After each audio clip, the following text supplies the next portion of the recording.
ॐ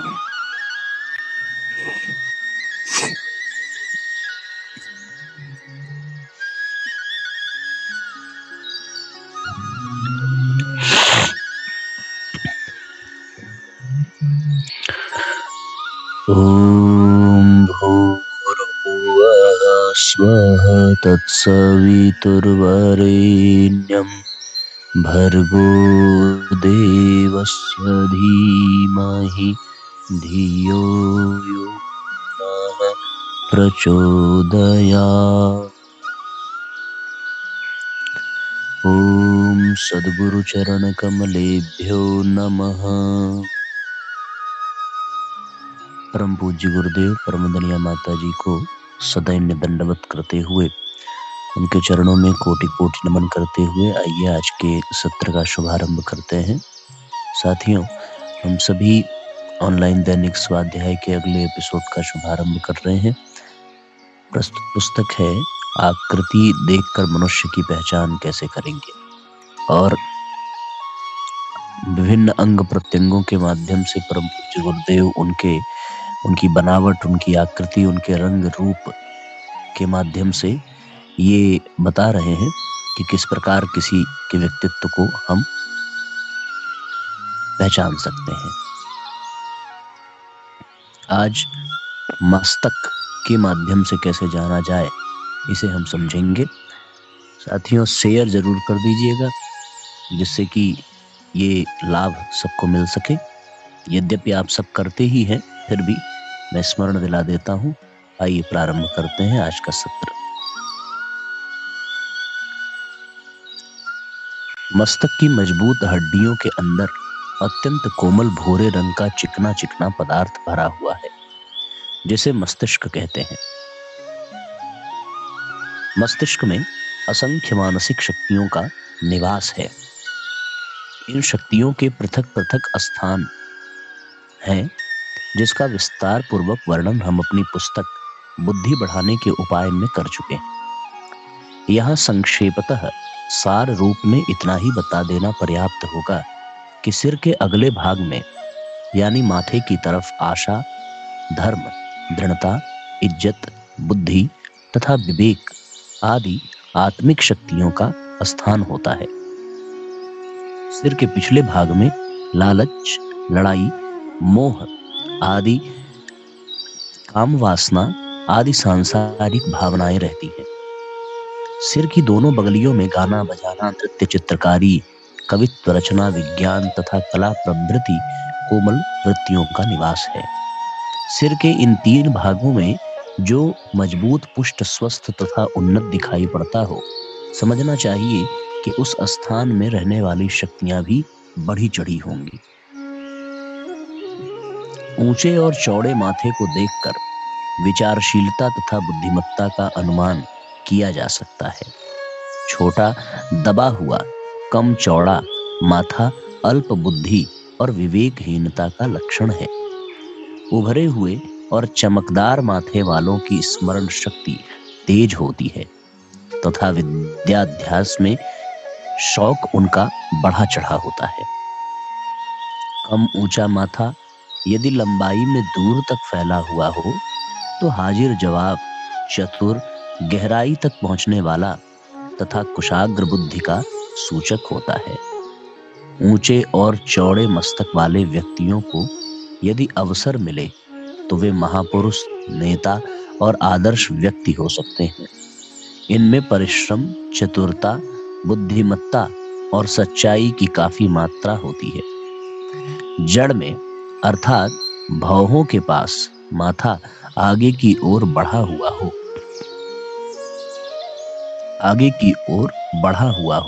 और ऊपर बालों के पास पीछे हटा हुआ हो तो समझना चाहिए कि सद्भावनाएं और सच्चरित्रता की कमी है।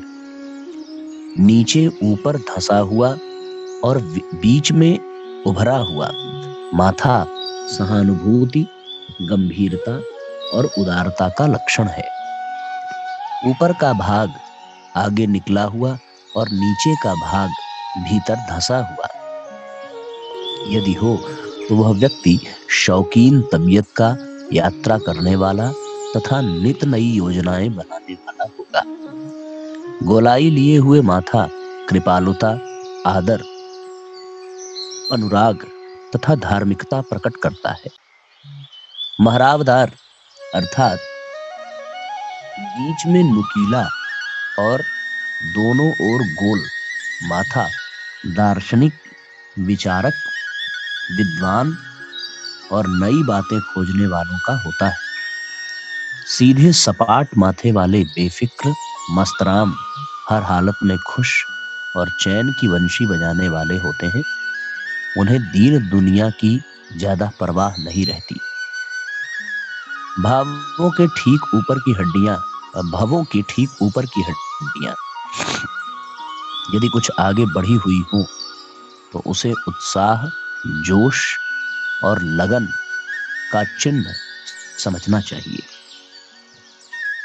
देश और जाति की महत्वपूर्ण सेवा करने वालों के माथे के बीच में अक्सर गड्ढे देखे जाते हैं। अगर दोनों भवों के बीच में गड्ढा हो तो वाक्पटुता, प्रसन्नता, चतुराई तथा दयालुता का द्योतक समझना चाहिए। फला हुआ, फूला हुआ, भारी सा, अधिक वजनदार मस्तक, हस बुद्धि और अड़ियल स्वभाव वाला होता है। लंबाई में बहुत छोटा किंतु ऊंचा बहुत हो तो कपटीपन, ढोंग और मिथ्या भाषण की भरमार समझनी चाहिए। चौकोर माथा प्रतिभा, स्थिरता, सच्चाई और दृढ़ता प्रकट करता है। व्यापारी और धनी लोगों के माथे में एक प्रकार की चमक रहती है। उबड़ खाबड़, बेडोल मस्तक, अस्थिरता और काहिली का भेद खोलते हैं।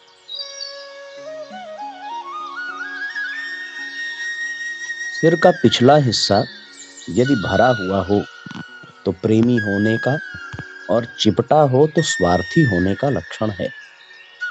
यह भाग यदि गड्ढेदार, सूखा हुआ, पोला पोला हो तो चिड़चिड़ेपन तथा खुदगर्जी की अधिकता बताता है। ठोस, चौड़ा, सीधा हो तो इंद्रियों पर काबू रखने वाला होना चाहिए। छिपटी सा पतला और उभरी हुई नसों का तो दुनियादारी के धंधे में बहुत अधिक व्यस्त समझना चाहिए। साधु और त्यागी वृत्ति के लोगों के सिर के पिछले भाग को टटोलने पर एक छोटा सा गड्ढा मालूम पड़ करता है। छोटी कनपटी वाले नीरस स्वभाव के होते हैं। बड़ी, चौड़ी या फैली कनपटी रसीली प्रकृति के संगीत, साहित्य तथा कला कौशल में रुचि लेने वालों की होती है। कनपटी के नीचे नाक की तरफ जाने वाली जबड़े की हड्डी यदि उभरी हुई हो तो उससे शारीरिक अस्वस्थता प्रकट होती है। कान के पीछे यदि हड्डियों के दो गुटके से उभरे हुए हों तो उस व्यक्ति को कूटनीतिज्ञ, रहस्यमय तथा गहरे स्वभाव का समझना चाहिए। चपटे सिर वाले व्यभिचारी तथा आदरणीय पुरुषों की अवज्ञा करने वाले होते हैं। बहुत छोटे सिर वाले चंचल और चालाक तो खूब होते हैं, पर विद्वत्ता तथा गंभीरता की न्यूनता ही रहती है। मध्यम आकार का सुडौल सिर धनी, विद्यावान, सुखी और सदाचारी लोगों का होता है। जिसके माथे पर रामानंदी तिलक का सा चिन्ह हो वह बड़ा होनहार, धनी, पुरुषार्थी तथा यशस्वी होता है।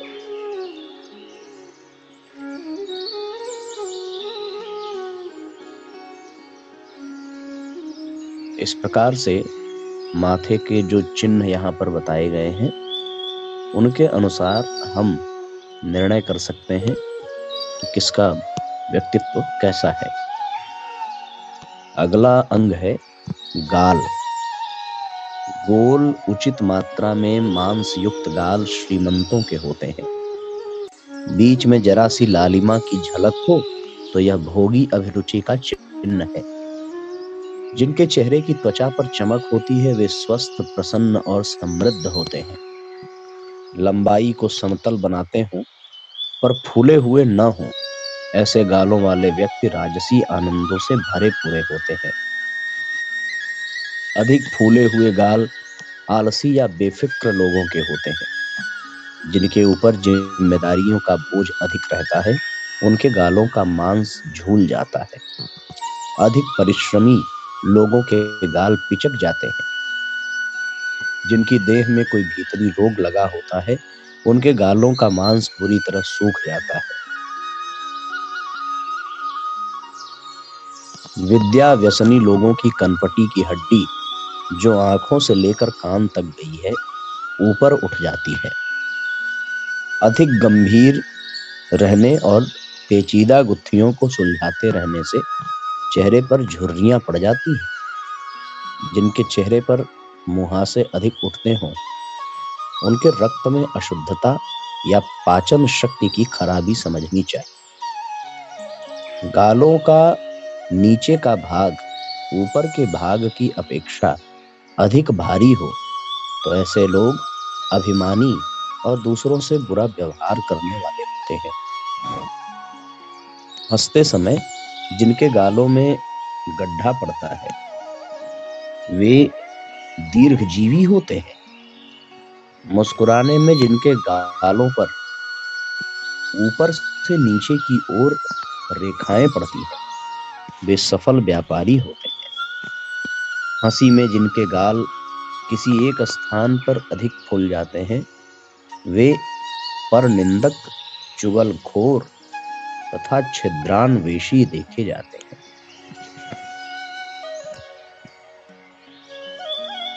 ये है भैया गालों की महिमा, गालों का परिचय कि किस प्रकार के गाल से कौन सा व्यक्तित्व झलकता है, इसका आज हम लोगों ने वर्णन सुना। अब एक अगला अंग और है कंधे। भरे हुए मांसल, पुष्ट और भारी कंधे स्वस्थता, सबलता और तेजस्विता के चिन्ह। कंधों की चोटी पर मोटे तथा स्याह काले बाल हों तो उसे शत्रुओं पर सदा विजय प्राप्त होती है। पर यही बाल यदि मुलायम, थोड़े फीके रंग के हों तो चतुरता के चिन्ह है। ऐसे लोग बड़ी बड़ी कठिनाइयों को आसानी से पार कर जाते हैं। कंधे पर बिल्कुल बाल न होना अशुभ माना जाता है। ऐसे लोग डरपोक और जल्द घबरा जाने वाले होते हैं। कंधे सीधे होने चाहिए। सीधे कंधों वाले हंसमुख और मिलनसार होते हैं। जिसके कंधे कमान की तरह आगे को अधिक झुके हुए हों, वे कमजोरी, बीमारी और बेचैनी के शिकार बने रहते हैं। आगे की ओर उभरा हुआ सीना लड़ाकू प्रवृत्ति के शूरवीरों का होता है। जिन कंधों में जहां तहां हड्डियां उभर रही हों, गांठें सी आ गई हैं, उन्हें दरिद्रता का प्रतीक समझना चाहिए। बीच बीच में गड्ढे होना भोलेपन का निशान है। ऐसे लोग चालाकों द्वारा अक्सर ठगे जाते रहते हैं। कंधे के आगे की हड्डी, जिसे हांसली कहते हैं, बहुत उभरी हुई हो नहीं होनी चाहिए। यदि वह मांस में दबी हुई हो, दूर से देखने पर उसका थोड़ा चिन्ह मात्र दिखाई पड़ता हो, तो उसे पारिवारिक सुख की कमी नहीं रहती। यदि हंसली की हड्डी अधिक उभर रही हो तो दाम्पत्य जीवन कष्टमय रहता है। पीठ चौड़ी, सीधी, चिकनी और गोलाई लिए हुए पीठ सौभाग्यशाली मनुष्यों की होती है। रीढ़ की हड्डी भीतर धंसी हुई हो, मांस से ऊपर चमकती नहीं हो, तो उसे सुखी जीवन का चिन्ह कह सकते हैं। रीढ़ की हड्डी ऊपर उभर रही हो, उसकी गांठें अलग अलग दिखाई पड़ रही हो, तो उसे शारीरिक व्यथाएं सताया करती हैं। रीढ़ की हड्डी यदि कंधों के पास ऊबड़ की तरह पीछे की ओर उठी हुई हो, तो स्वार्थपरता, अनुदारता, चिड़चिड़ापन प्रकट करती है। जिनकी रीढ़ मध्य भाग से नीचे के हिस्से में उठी हुई हो, तो मूत्र रोगों की व्यथा बनी रहती है। पीठ के दोनों पार्श्वों पर थोड़े से काले एवं मोटे बाल हों, तो साहसी होने का चिन्ह है। ऐसे मनुष्य खतरे से नहीं डरते और भारी विपत्तियों को हंसते हंसते सह लेते हैं।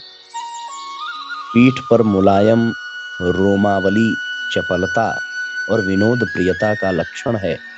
ऐसे आदमी गंभीर होते हैं। मन की मौज को पूरा करना उन्हें सबसे अधिक प्रिय लगता है। पीठ के पिछले भाग में यदि पसलियां चमकती हों, तो ऐसे मनुष्य को घमंडी, ईर्ष्यालु तथा फिजूल खर्ची समझा जा सकता है। पीठ पर यदि 5 के भीतर तिल हों, तो शुभ है। 5 से अधिक तिल हों, तो संतान की ओर से उस व्यक्ति का जी सदा जलता रहता है। सांप जैसी अधिक लंबी किंतु बहुत ही कम चौड़ी पीठ जिनकी होगी, वे सदा चिंता में डूबे हुए देखे जाएंगे। ऐसे लोग बहुत ही कम हंसते पाए जाते हैं। छाती शिला सी चौड़ी और मजबूत छाती बल वीर्य की प्रचुरता का चिन्ह है। साहसी लोगों की छाती पर बालों की अधिकता रहती है। पूरी सांस लेने निकालने में जो काफी फैल और सिकुड़ सकती है, वह दीर्घ जीवन का प्रतीक है। स्तन स्थानों पर मांस की अधिकता होना धनी होने का चिन्ह है। जिस छाती में मांस की कमी हो, पसलियां चमक रही हों, उसे दरिद्रता या अज्ञानता का शिकार कह सकते हैं। साधारणतः स्वस्थ पुरुषों की छाती कमर की अपेक्षा अधिक चौड़ी होती है, परंतु यदि वह छाती की चौड़ाई की अपेक्षा लंबाई में चली गई हो, तो इसे निर्बलता का चिन्ह समझना चाहिए। जिनका धड़ सारंगी की तरह लंबा परंतु पतला हो, वे कमजोर रहते हैं, पर ऐसे लोगों का मस्तिष्क बड़ा तेज होता है। दोनों ओर की पसलियों के जोड़ की संधि का भाग यदि भीतर धंसा हुआ हो, तो फेफड़ों की कमजोरी प्रकट करता है। ऐसे लोग जुकाम, खांसी आदि से पीड़ित रहते हैं। यह संधि भाग ऊपर उठा हुआ हो, तो जिगर या तिल्ली में दोष होगा। पसलियों की संधि छाती के समतल हो, तो सदा निरोगता बनी रहती है।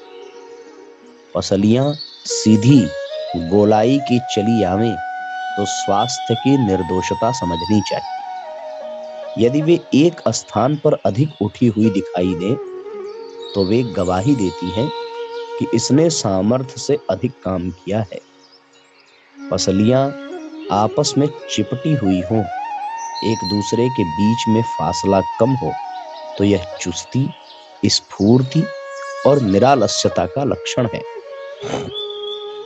जिनकी पसलियों में अधिक फासला होता है, वे अक्सर काम से जी चुराने वाले होते हैं। इस तरीके से एक और अंग का परिचय पूज्य गुरुदेव ने कराया। अगला अंग है साथियों पेट। पेट छाती से कम चौड़ा होना चाहिए, पर जिनका पेट छाती से बड़ा हो, तुमी की तरह आगे निकला हो और कड़ा हो, उसे अपच का कारण समझना चाहिए। भोजन भट्ट मनुष्यों का पेट बाहर निकल जाता है। ऐसे व्यक्ति अक्सर दरिद्री देखे जाते हैं। चर्बी या मांस की अधिकता के कारण बढ़ा हुआ पेट धनवान होने का चिन्ह है। जिनके पेट पर सिलवटें पड़ती हैं, वे सुखी जीवन व्यतीत करते हैं। एक सलवट वाले ज्ञानवान, 2 सलवट वाले धनवान और 3 सलवट वाले भरे पूरे कुटुंब के होते हैं।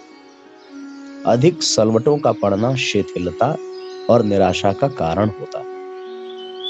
जिनके पेट पर नसें उभरी होती हैं, उन्हें दस्त साफ न होने की शिकायत बनी रहती है। यदि पेट की बगलें अधिक फूली हुई हों, बाहर की ओर निकली हुई हो, तो ऐसे मनुष्य स्वार्थी, कंजूस किंतु धनवान होते हैं। नाभि का गड्ढा गहरा हो तो लक्ष्मी उसका साथ नहीं छोड़ती। जिसकी नाभि ऊपर उठी हुई होती है, उन्हें जीवन के कठोर संघर्षों में से गुजरना पड़ता है। नाभि का मुख ऊपर को हो तो सदाचारी, सामने हो तो संयम, संचयशील स्वभाव समझना चाहिए। कामी पुरुषों का पेड़ू नाभि से नीचे का भाग सख्त तथा फूला हुआ रहता है। पेट से छाती पर तिल अधिक हो तो वह मनुष्य दूसरों को ऋण देने वाला साहूकार होता है, परंतु जिसके छाती से अधिक पेट पर तिल हो, वह दूसरों का कर्जदार बना रहता है। पेट पर मुलायम रोमावली होना शुभ और कठोर कड़े तथा काले बाल होना अशुभ समझा जाता है।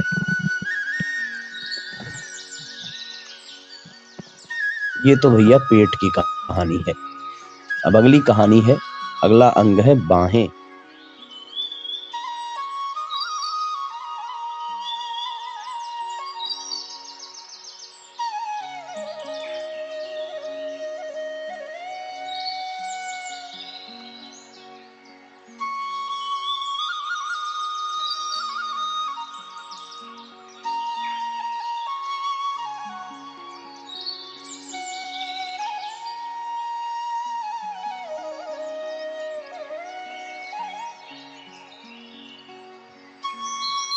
बाहों के विषय में पूज्य गुरुदेव लिखते हैं, सीधी गोल भरी हुई बाहें राज ऐश्वर्य प्राप्त करने वाले मनुष्यों की होती हैं। जिनके भुजदंड कठोर हो, नसों और मांस का जमाव हो, तो ऐसे व्यक्ति बड़े निर्भीक और स्वतंत्र प्रकृति के होते हैं। जिनके भुजदंडों पर मांस झूलता हो, उन्हें काम से जी चुराने वाले तथा अधिक बातें बनाने वाला कहना चाहिए। कोहनी के नीचे की हड्डी निकली हो तो वह मानसिक अशांति का लक्षण है।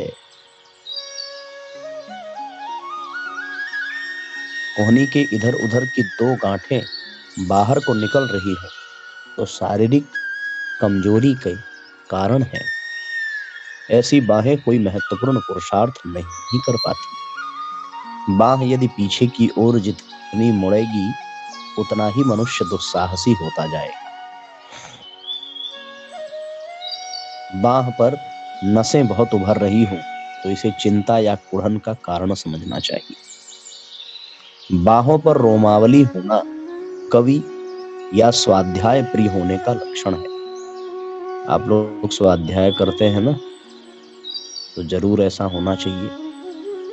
जिनकी बाहों पर अधिक बड़े बाल होते हैं, वे उपकारी और उदार स्वभाव के पाए जाते हैं। कलाई की हड्डी उभरी हुई हो, कड़ी नसों से ऊपर दिखाई पड़ती हो, तो उसे स्वावलंबी समझना चाहिए। ऐसे पुरुष अपने बलबूते पर कार्य करते हैं और बड़ी बड़ी सफलताएं प्राप्त करते हैं। जिनकी कलाई पतली कोमल मांस में दबी हुई हो, उन्हें दूसरे के उपार्जित वैभव को भोगने का अवसर मिलता है।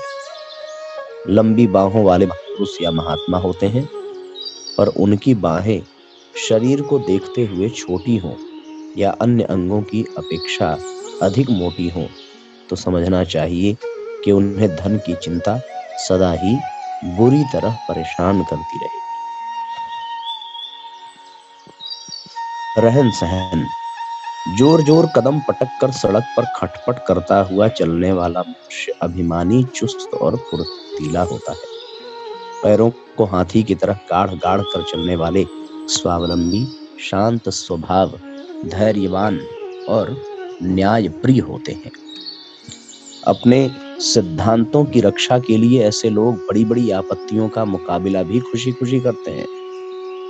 रास्ता चलते समय दो आदमियों की जगह घेरने वाले ऐसे लोग जो हाथों को इधर उधर हिलाते चलते हैं, हिलते और झूमते हुए आगे बढ़ते हैं, दूसरों के लिए रास्ता नहीं छोड़ते पर अपने सामने आने वाले को हटा देते हैं। इस प्रकार के लोग बदमिजाज, घमंडी, अन्यायी, परपीड़क और शैतानी नशे में मस्त होते हैं। कमर झुकाकर और कंधों को आगे लटका कर चलने वाले कमजोर और निराश देखे जाते हैं। सांप की तरह टेढ़ी मेढ़ी रीढ़ वाले विश्वासघाती, धोखेबाज और बेईमान होते हैं। उनकी मीठी बातों के पीछे कपट का पुट लगा होता है। जो बहुत अकड़ कर बात करते हैं, जरा जरा सी बात में लाल पीला हो जाते हैं, हाथ पटकने और गरजने लगते हैं, ऐसे मनुष्य को मिट्टी का शेर से अधिक और कुछ नहीं समझना चाहिए। एक लताड़ में उनकी सारी हेकड़ी काफूर हो जाती है। परले सिरे के कायर और बुजदिल आदमी इस तरह की अकड़बाजी दिखाते हैं। वे किसी का कुछ बिगाड़ नहीं सकते। बहादुर और खूंखार आदमी देर से गर्म होते हैं और जब गर्म होते हैं तो कुछ करके दिखाए बिना चुप नहीं होते। जिनके पैर छितराए हुए शराबियों की तरह इधर उधर पड़ते हैं और चलने में पैर एक दूसरे से लड़ते जाते हैं, ऐसे लोग आलसी, असफल और अंधविश्वासी होते हैं। जिनके कपड़े मैले, फटे, बेरत, तीव्र तथा बिखरे हुए हों, उन्हें सुस्त, काहिल, लापरवाह और आत्मगौरव से रहित समझा जा सकता है। किंतु स्वाभिमानी और स्वच्छ तबीयत वाले गरीब होने पर भी तरतीब और सफाई के साथ कपड़े पहनेंगे, भले ही वे सस्ते या फट जाने पर मरम्मत किए हुए हों। बिखरे हुए बाल, मैले हाथ, बढ़े हुए बाल, पीले दांत, टूटे बदन, फटे जूते, बढ़े हुए नाखून, जहां तहां लगे हुए दाग प्रकट करते हैं कि इस व्यक्ति की आदतें ऐसी हैं जो दरिद्रता के दुख में ढकेल कर छोड़ेंगी। लापरवाह लोग धन नहीं कमा सकते और न उसकी रक्षा ही कर सकते हैं। हाथी, सिंह, हंस की गंभीर गति में स्थिरता पूर्वक जिनके पैर पड़ते हैं, वे विश्वासी, स्थिरमती और मजबूत स्वभाव के होते हैं। उनके विचार और कार्यों में बहुत कम अंतर देखा जाता है। जिनके चेहरे पर अनेक भाव क्षण क्षण में नहीं बदलते, वे प्रतिष्ठित महापुरुष होते हैं। चेहरे को एक रस, गंभीर, स्थिर एवं निराकुल देखकर यह सहज ही अनुमान किया जा सकता है कि यह मनुष्य अपने वचन और कर्तव्य को पूरा करने की जिम्मेदारी ही समझता है।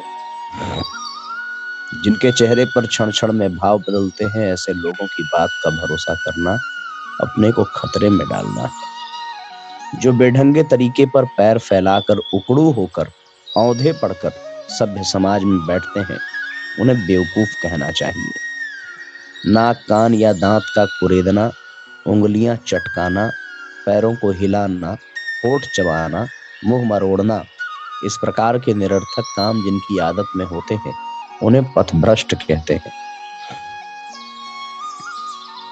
उनके मस्तिष्क में अनेकों समस्याएं गूंजती रहती हैं, पर किसी प्रश्न का ठीक निर्णय नहीं कर पाते। ऐसे किंग कर्तव्य विमूढ़ व्यक्तियों को इठला इठला कर लड़कपन जैसी बातें करने या चेष्टाएं करने की आदत पड़ती है। सामुद्रिक शास्त्र साक्षी है कि यदि शरीर और मन की दशा अस्वस्थ होगी तो चेहरे पर ऐसे चिन्ह प्रकट होंगे जो देखने में बुरे लगते हैं, खटकते हैं, कुरूप मालूम पड़ते हैं और अनायास ही एक प्रकार का भय, आतंक तथा संदेह उत्पन्न करते हैं। बकरी के बच्चे ने अपने छोटे से जीवन में पहले कभी भेड़िए का दर्शन भले न किया हो और न किसी ने उसे भेड़िए के स्वभाव के बारे में कुछ बताया हो, तो भी वह भेड़िए के प्रथम बार दर्शन करते ही क्षण भर में ये जान लेता है कि भेड़िया किस प्रकार के स्वभाव का है और वह मेरे ऊपर क्या कहर बरसा सकता है। प्रकृति ने यह सहज ज्ञान मनुष्य को भी दे रखा है ताकि किसी के संपर्क में जाते ही यह जान लिया करें कि सामने वाले व्यक्ति में क्या भले बुरे गुण हैं और उससे क्या लाभ हानि हो सकता है।